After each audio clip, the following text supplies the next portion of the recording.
Olá para você que está passando por este canal, seja muito bem-vindo. E hoje eu vou falar um pouco sobre aqueles livros que deixam a gente com vontade de que eles não acabassem. Sabe aquele livro que te envolve, que a gente se envolve com o personagem, com a história, que a gente chora, que a gente ri, que a gente sofre junto, que a gente torce por tudo que está acontecendo.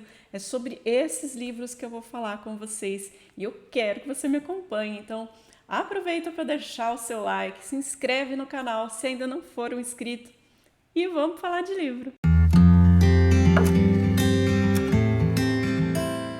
Uma coisa que eu achei interessante quando eu estava fazendo a seleção dos livros para esse vídeo foi que todos os livros que eu selecionei são calhamaços. E aí eu me perguntei, eu falei, meu Deus, mas os livros já são grandes, por que eu quero que eles sejam maiores? E é por conta de serem tão bons mesmo, a gente acaba se envolvendo com esses livros, pelo menos foi a sensação que eu tive com esses livros que eu vou citar. E por mim a história poderia continuar mais, que eu ia continuar lendo feliz da vida. Então, vou começar aí com o primeiro livro. E o primeiro livro que eu selecionei foi o primeiro calhamaço que eu li, foi o primeiro livro com mais de 1000 páginas que eu li, que foi esse aqui, O Conde de Monte Cristo, do Alexandre Dumas. Aqui ele está em 2 tomos. Deixa eu ver se eu consigo pegar aqui para mostrar para vocês. Aí. A gente tem então aqui. Eu acho linda essa edição, que já tem a imagem do Castelo de Ife, onde parte da história acontece. E a gente tem o livro 1, que é azul, e o livro 2, que é vermelho. E aqui a gente tem a história de um marinheiro chamado Edmond Dantes, que era muito promissor, ele ia ser promovido no trabalho dele, ele ia se casar com a mulher da vida dele, e por conta de uma trama de pessoas invejosas, ele é preso no Castelo de Ife, que era uma prisão que ficava numa ilha. E ele não sabe por que ele foi preso. Acontecem algumas coisas envolvendo alguns personagens aí na história que acabam fazendo com que ele seja preso. Ele não tem conhecimento do porquê ele tá ali preso. E ele fica mais de 10 anos preso nesse castelo, sem entender o que estava acontecendo com ele. Ele pensa em se matar, pensa em várias coisas ali, até que ele conhece um outro prisioneiro que está ali ao seu lado. Na verdade, eles não têm contato um com o outro, mas esse outro prisioneiro, que é um senhor, que ele está tentando fugir de lá. E aí ele acaba fazendo um túnel que vai parar na cela do Edmond em vez de sair da prisão. E eles acabam se conhecendo. Esse homem que ele conhece, ele acaba ensinando muitas coisas para o Edmond. Ele consegue fazer o Edmond pensar para entender o que tinha acontecido com ele, e aí ele descobre provavelmente o que aconteceu, quem foram as pessoas que colocaram ele naquela situação. Ele acaba dando algumas dicas que vão mudar a vida do Edmond. Quando o Edmond sai da prisão, ele acaba enriquecendo de uma maneira aí que a gente vai descobrir lendo o livro, e ele vai planejar a sua vingança. Então, é um novelão daqueles que, olha, se tem um livro que eu pretendo reler, é O Conde de Monte Cristo, um dia na minha vida. Então, vai acontecer muita coisa. É um livro que fala sobre traições, sobre amor, sobre vingança. Então, tem uma gama de personagens muito grande aqui na história, mas que todos fazem sentido, todos estão bem entrelaçados ali. E você quer ler o próximo capítulo. O Alexandre Dumas, ele tinha essa capacidade de escrever um capítulo já te prendendo para que você leia o próximo. Então, realmente você não tem vontade de parar de ler um livro desse. Eu gostei tanto da história, eu me envolvi demais. É um livro bem imersivo mesmo. E eu não queria que ele acabasse de jeito nenhum. Por mim, se tivesse mais um pouco de história ali, eu ia ler e ia ler feliz na vida. O segundo livro que eu coloquei nessa lista foi Pachinko, da Min Jin Lee. Que livro gostoso de ler, gente. Eu amei a leitura de Pachinko. Eu acompanhei, eu chorei, eu torci, eu me comovi muito com a história dessas 3 gerações da mesma família. de coreanos que vão viver no Japão. Tudo se passa ali no século XX, a história começa mais ou menos em 1900 e vai até quase 1980, por aí. E a gente tem aqui a história da Sunja. Era uma jovem que morava com os seus pais. Era uma época que a Coreia passava por grandes necessidades. Era uma época bem difícil, principalmente para a família da Sunja. E ela perde o pai e vive só com a sua mãe, ajudando numa pensão que elas tinham. E um dia ela se encanta por um homem mais velho e acaba engravidando. E ele tenta comprar a Sunja porque ela descobre nesse momento que ele já era casado. E aí, para que ela não aceita essa situação de ser comprada. E aí, por fim, surge uma outra pessoa que acaba falando: não, eu vou casar com você, eu vou assumir a criança. E aí ela vai viver a vida dela com essa pessoa. E eles vão todos para o Japão. E lá acontece muita coisa. Então a gente tem aqui um romance de formação também, que vai além do tempo ali, desde a Sunja criança até ela já idosa. E a gente vai acompanhando a vida dela, dos filhos dela e toda a trama ali que existe. A gente tem um contexto grande da época em que ela vivia, da guerra que aconteceu e que envolvia também o Japão e toda a dificuldade que aquelas pessoas passavam ali naquela época. É uma história linda, eu chorei bastante nesse livro aqui. É uma história muito emocionante que também, por mim, poderia ter se estendido mais. Não digo que foi insuficiente, o livro é perfeito para mim, mas como eu gostei muito, por mim, ele poderia continuar, não precisava ter acabado, não. Terceiro livro dessa lista, não posso deixar de colocar livros das queridíssimas Irmãs Brontë, que eu gosto tanto. E eu coloco aqui Jane Eyre, da Charlotte Brontë. Esse livro é lindo. Olha, vocês vão ver aqui nessa lista muitos romances de formação, porque eu acho que é um estilo que eu gosto particularmente muito, que me pegam, que eu consigo acompanhar ali a história de uma forma assim que realmente eu me envolvo bastante. E aqui a gente tem a Jane Eyre, que era uma jovenzinha, órfã, que acabou indo morar na casa dos tios. O tio gostava muito dela, mas a tia não gostava muito, e aí o tio falece.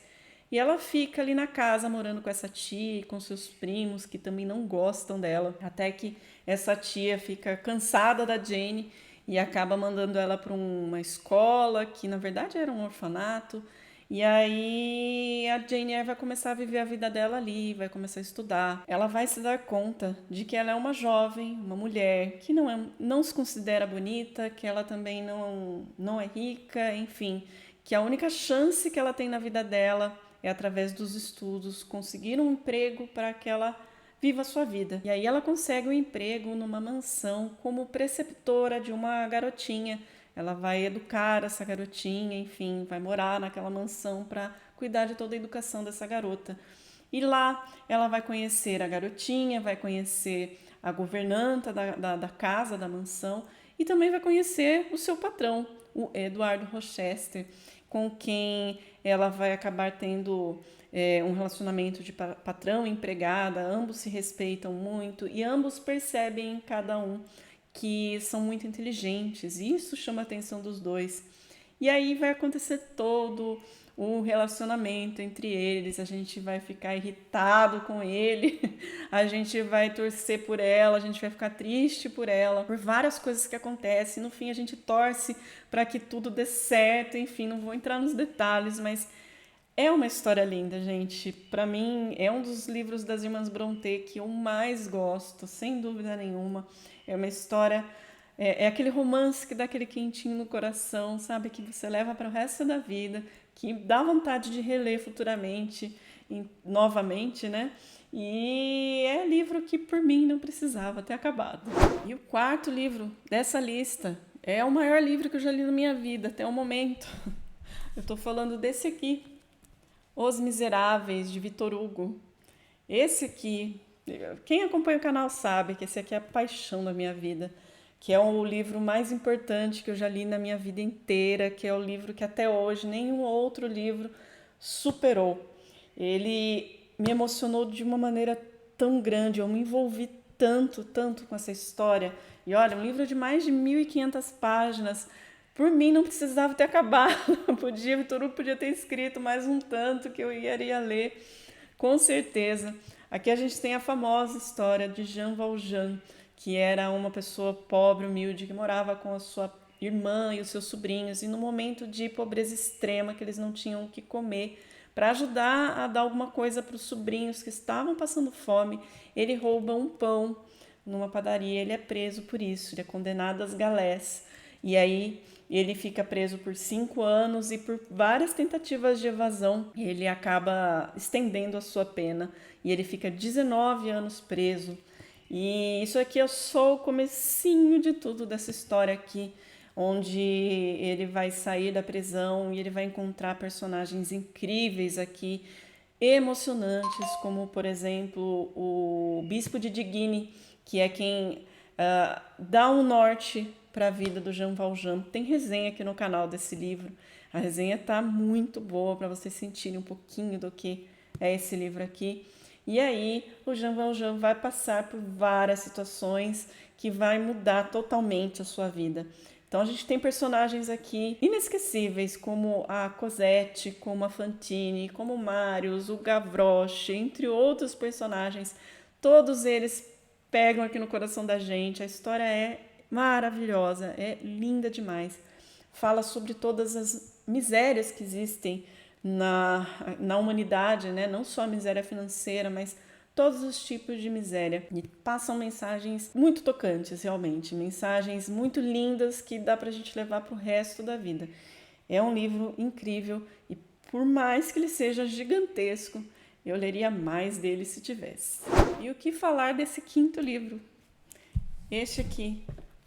It, a Coisa, do mestre Stephen King. Não pode faltar Stephen King nas minhas listas, acho que vocês já perceberam isso. Esse livro aqui é o meu preferido do autor, sem dúvida nenhuma. Como eu disse, mais um calhamaço. Mas que livro, gente! Ele fala, sim, do terror, ele tem o seu sobrenatural, a gente tem aqui a história de uma entidade que se transforma conforme o medo das pessoas, ele aparece para as pessoas. Ele aparece como um palhaço, ele pode aparecer como um lobisomem, como uma aranha, enfim, de diversas formas, conforme o medo das pessoas. Mas ele tem o fator que é o que mais me encanta nesse livro aqui, que é a questão da amizade. Ele tem um grupo de crianças aqui, que são os perdedores, os losers, que são crianças que são perseguidas por serem nerds, e eles sofrem por conta disso, eles sofrem muito bullying na escola. E eles acabam se unindo ali, acabam formando o seu grupinho, um para ajudar o outro e para dividirem suas vidas, né, seus dias juntos. Eles têm em comum que cada um deles já teve uma experiência com essa coisa. Então, eles se unem para se ajudar por conta dessa coisa que eles sabem que existe ali na cidade de Derry, na cidade deles. E aí eles tentam vencer essa coisa, afinal de contas essa coisa já matou o irmão de um deles. E aí a história vai seguindo nesse rumo. Ela tem a parte das crianças e tem a parte de quando eles crescem também, porque essa coisa volta e eles tentam combatê-la novamente. É um livro assim que foi uma das poucas experiências que eu tive de uma imersão bem intensa mesmo. Eu lembro que quando eu lia esse livro aqui, quando eu estava lendo esse livro, eu às vezes ficava horas lendo e parecia, a sensação que eu tinha é de que eu realmente estava em Derry. Então eu conseguia ler, eu conseguia me sentir ali naquela cidade, junto com aquelas crianças, eu me sentia amigo dessas crianças. E quando eu terminava de ler, eu ficava com a sensação de que eu tinha chegado na minha casa, que eu tinha saído de um lugar e chegado na minha casa. Uma coisa muito louca, mas era a sensação que eu tive. Então eu gostei muito, muito mesmo desse livro aqui. Fiquei com vontade que ele não acabasse, porque eu queria continuar acompanhando a história desses personagens que são tão cativantes. Então esse aqui também entrou para essa lista. Falando agora do livro que me inspirou a fazer esse vídeo, é esse aqui. David Copperfield, de Charles Dickens. É um livro que eu li faz muito pouco tempo, mas que realmente, se pudesse, não teria acabado, não. Por mim, não teria acabado esse livro aqui, não. É um romance de formação, como eu disse para vocês, ele vai aparecer bastante aqui nesse vídeo, os romances de formação. E a gente tem a história aqui do David Copperfield, desde a sua infância, desde o momento em que ele nasceu, até a sua maturidade, até a sua idade adulta, lá pelos 40 e poucos anos. E a gente vai acompanhar toda a vida dele, desde quando ele era criança, tudo que ele passou, todo o sofrimento da sua vida, todos os amores da sua vida, todo o caminho difícil que ele percorre até se tornar um adulto, até se identificar como um grande escritor. É um romance quase autobiográfico de Charles Dickens aqui. É maravilhoso, é uma história apaixonante. A gente realmente se envolve demais com o David Copperfield e com alguns dos personagens ali que são introduzidos na história. A gente ri bastante também com alguns pensamentos, porque a gente tem a perspectiva do David, então é ele que está contando todas as suas memórias pra gente. Então tem momentos ali que a gente tem vontade de chorar, tem momentos que a gente dá risada porque é engraçado. Então a gente vai vivendo a vida dele como se fosse a nossa vida mesmo. Então é um livro assim que realmente por mim não teria acabado também. 7º livro dessa lista, eu coloquei esse aqui, Drácula, de Bram Stoker. Esse livro também eu amei ler de uma forma que eu me lembro dele com muito carinho até hoje. É um livro de terror clássico. A gente tem aqui a história do vampiro mais famoso da nossa literatura, né, da literatura mundial, o Conde Drácula. E acho que uma das coisas que me chamou muita atenção nesse livro aqui é a forma como ele é escrito. Ele tem uma narrativa epistolar, que é escrito através de cartas, de diários, né, de mensagens. Então isso me deixa muito curiosa para saber qual vai ser a próxima carta, o que está escrito naquele diário. E aí a gente tem a história do Conde Drácula, né, que é um vampiro da Transilvânia, e um advogado vai até o castelo dele para fazer negócios, e aí ele se dá conta de que ele está preso num castelo com uma criatura que ele não quer acreditar que é um vampiro. E depois a história vai tomando um outro rumo, ela vai para outra cidade, para outro país, onde a noiva desse rapaz está esperando por ele, e aí ele retorna também, todo traumatizado, e vão acontecendo coisas ali onde o Conde Drácula também vai para lá e começa a fazer as suas vítimas. Então a gente tem aqui Van Helsing, que é um professor que acaba descobrindo o que está realmente acontecendo, e aí eles bolam todo um plano para tentar vencer o Conde Drácula. Eu não imaginava que eu ia gostar tanto dessa história. Para mim é um dos clássicos do terror que mais me marcaram, e por mim também não precisava ter acabado. 8º livro, eu coloquei A Inquilina de Wildfield Hall, da Anne Brontë, irmã da Charlotte Brontë, de Jane Eyre. Esse aqui é um dos livros das irmãs Brontë que eu também gosto demais. Ele fica aqui com Jane Eyre para mim e conta a história de uma jovem chamada Ellen que acaba se casando com um homem e ela acredita muito no amor. Até que depois do seu casamento ela acaba passando por situações bem complicadas com esse marido, que se mostra um homem extremamente machista, alcoólatra e que faz outras e tantas coisas para ela, e que ela se vê numa situação que ela tem que tentar fugir dele, ela com o seu filho pequeno. E aí ela vai para um outro local e vai tentar começar a sua vida. E a gente vai descobrindo aos poucos o que aconteceu na vida da Ellen, o que levou ela a estar naquela situação em que ela vai aparecer aqui no livro. Então, é um livro que me chamou muita atenção por conta da forte crítica que a Anne Brontë faz para aquela época, para o que as mulheres passavam naquela época, em seus casamentos, em seus relacionamentos. Elas pareciam que eram tratadas, e eram, na verdade, né, muitas delas, como propriedades, primeiro dos seus pais, os patriarcas, e depois de seus maridos, e não tinham voz para nada. Então, para aquela época, um livro como esse aqui, eu imagino que deve ter dado muito o que falar. Tanto é que, quando a Anne Brontë falece, a sua irmã, a Charlotte Brontë, ela, por um tempo, ela proíbe até a publicação desse livro aqui, só depois é que ele voltou a ser publicado. Talvez por isso ele não tenha tanta fama, não seja tão reconhecido até hoje, mas vale a pena ser mencionado, porque a história realmente é muito, muito importante, me chamou muita atenção. E tem o seu romance aqui também, que não pode faltar. E eu gostei demais também. Acho que é um livro que eu também fiquei com aquela sensação de que quando ele acabou, eu fiquei querendo mais. Nono livro dessa lista.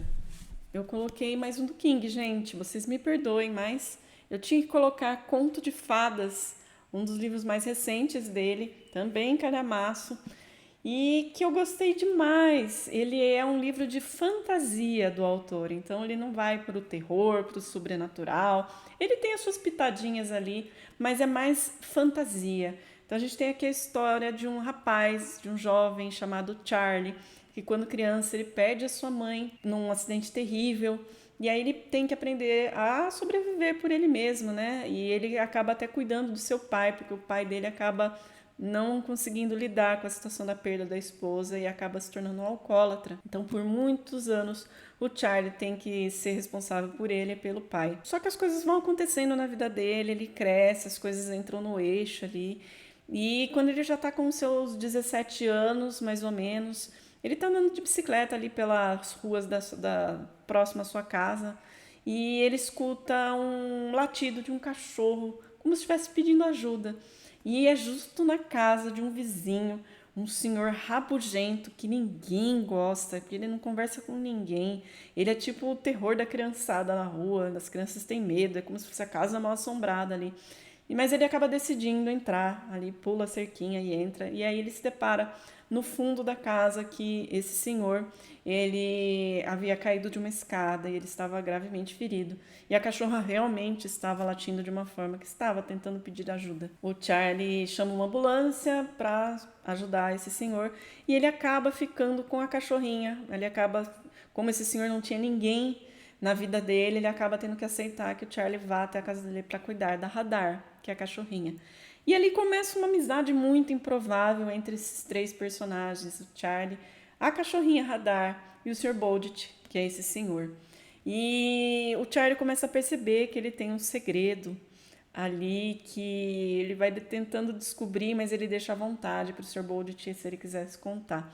E aí o Sr. Boldit, no final, ele acaba contando para o Charlie que ele tem um portal para um outro mundo. E é um mundo mágico, vamos dizer assim. Mas ele deixa à vontade o Charlie se ele quer acreditar ou não, se ele quer ir até lá ou não. E é ali que acontece toda a magia, toda a fantasia desse livro. Ele vai para um outro mundo onde existe uma guerra entre o bem e o mal. Então a gente tem muita mensagem aqui nesse livro. A gente tem uma história muito, muito gostosa de se ler.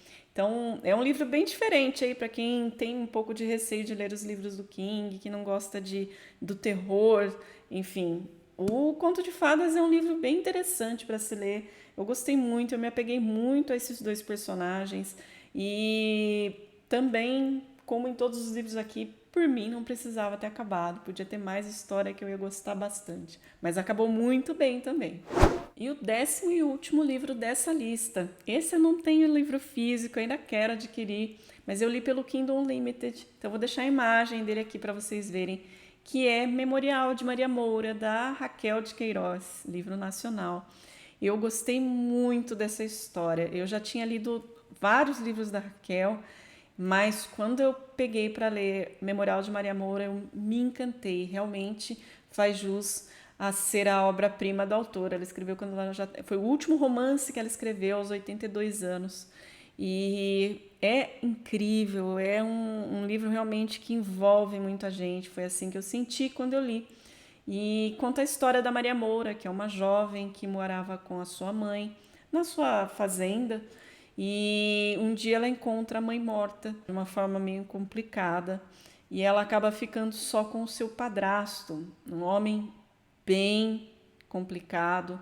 Ela passa por situações muito difíceis ali com esse padrasto. E ela também tem um problema com alguns dos seus familiares. Alguns primos ficam de olho nas terras dela. Então, ela fica ali numa situação bem difícil.